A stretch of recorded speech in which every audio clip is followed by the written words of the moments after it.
What if I told you that you had 1 week left to live? Would you regret not pursuing your dreams, passions, and desires? Would you regret not living your life to the fullest? Would you regret not spending as much time with your family, friends, or loved ones?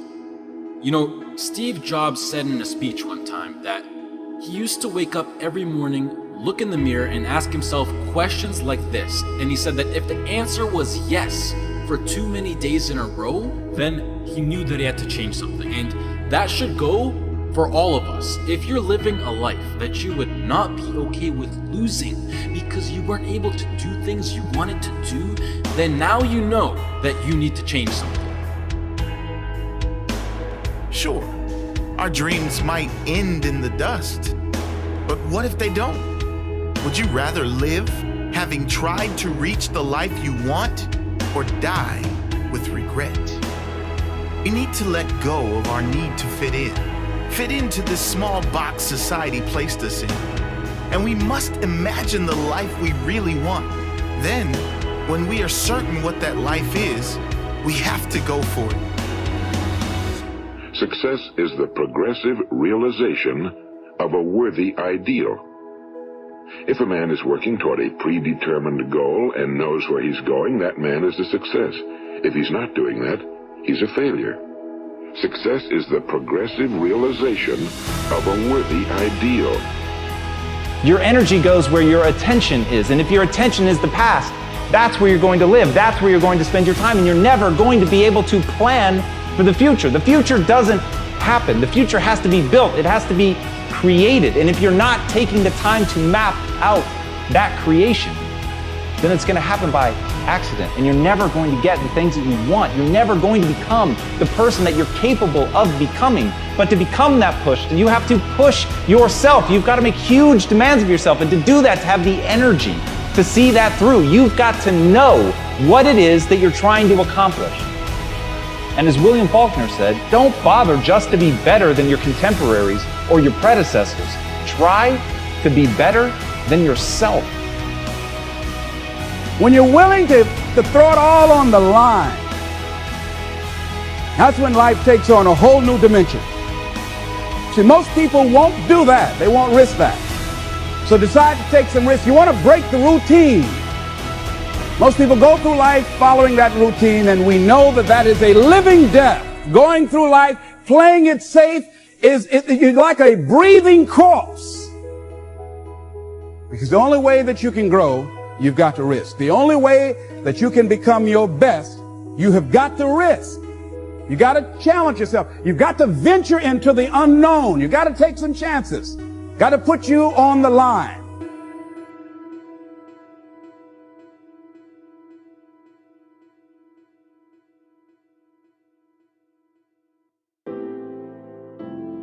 Many people die at age 21 and don't get buried until they're 65. They're walking dead. Too many people go through life against themselves, feeling wrong on the inside. I heard someone say, I discovered the enemy, it was me. Are you your enemy? Are you defeating yourself, limiting your dreams, sabotaging your relationships, all because you don't like you? You have enough people and circumstances against you. Don't be against yourself. When you wake up in the morning, don't lie in bed and think of everything wrong with you. Instead of focusing on what's wrong with you, start focusing on what's right with you. Work into this like every day, all day. And then when I'm done with it, guess what I do? I dream about it. I visualize it. I see myself being successful.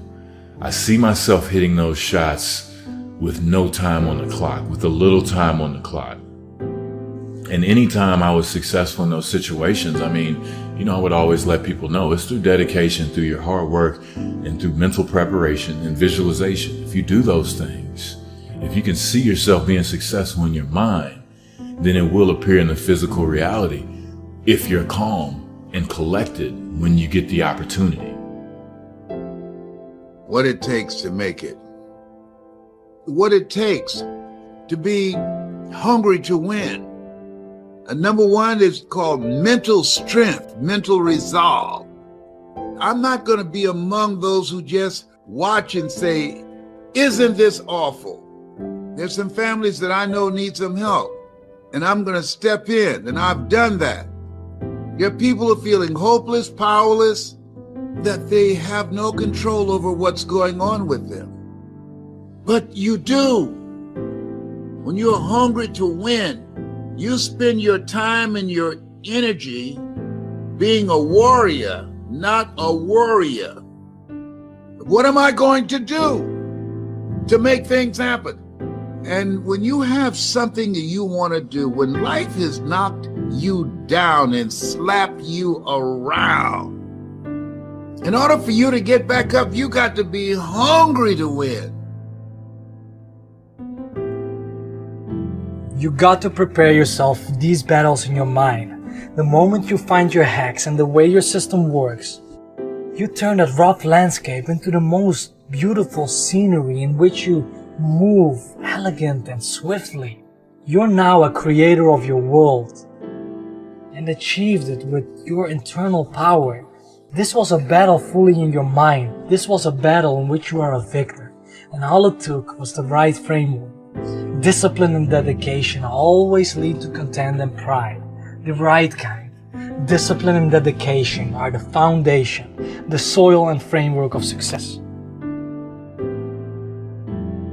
There's a story my father told me. He said every morning there arises a gazelle that realizes that he must run faster than the fastest lion or he will die that day. On that same desert arises in the morning a lion that realizes that he must run faster or he will starve. No matter who you is, when you wake up in the morning, you need to be running.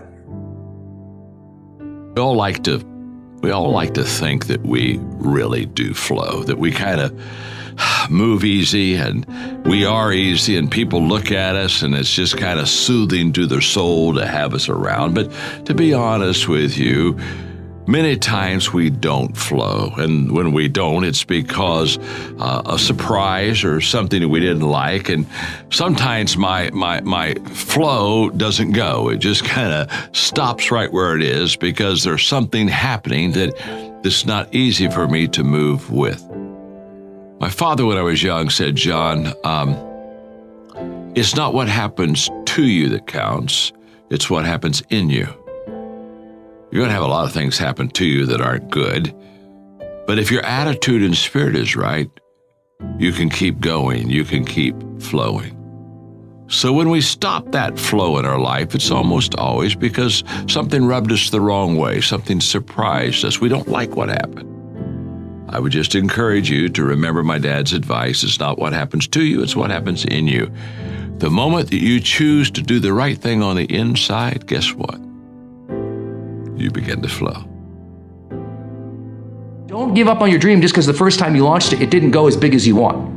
I've had books that came out that weren't New York Times bestsellers right off the bat. It came out, didn't do that well. I'm like, crap. So I had to learn and work and massage the marketing and do different videos and test it and shoot it in different ways, explain it in different ways, and then bam, it hits New York Times. It doesn't have to crush it. Sometimes you release a dream and you don't believe in it because it only gets 100 likes at first or 1,000, people comment on it over a period of years and 100 of them were your mom, And it's like, it can feel so disheartening, but I'm like, listen, if it's still in your dreams, if it's still in your heart, if you still lay in bed and you dream about it and you think about it and you really genuinely feel it, then that dream was sown in your heart for a reason. That dream was given to you to protect. That dream was given to you to create. That dream was given to you to fulfill. So my friends, believe in yourself. Believe in your dreams. Put your dreams out there. Do the hard work because you deserve to see them out in the real world. But you won't if you don't start working at them every single day. Patience comes from, I know that this will happen. Patience comes from saying, okay, I'm going to work at it diligently every day. I'm going to allow myself to feel it. I'm not going to avoid those feelings. I'm going to let them come in. I'm going to work at this thing diligently. I will test it. I will put it out there. I will make it better, but I will not give up on my dream because that dream, I own that dream. It's your responsibility to make your dreams come true, my friends. I know you can do it. Remember, you're stronger than you think, and the future holds good things for you. When you make the commitment, specific commitments, write them down. What am I looking for this year? I want to lose weight. How much weight? This much weight. I want to make this much money. Great. How much money?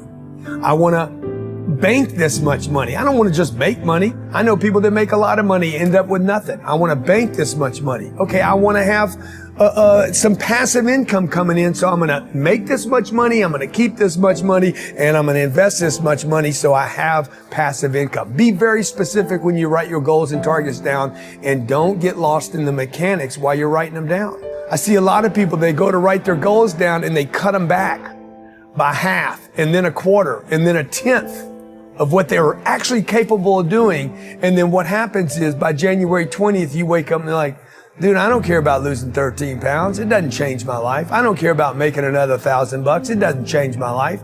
I don't care about these things. And the reason the euphoria wears off is because the goal is not big enough. Set some big, giant targets. Be willing to be disappointed, dejected.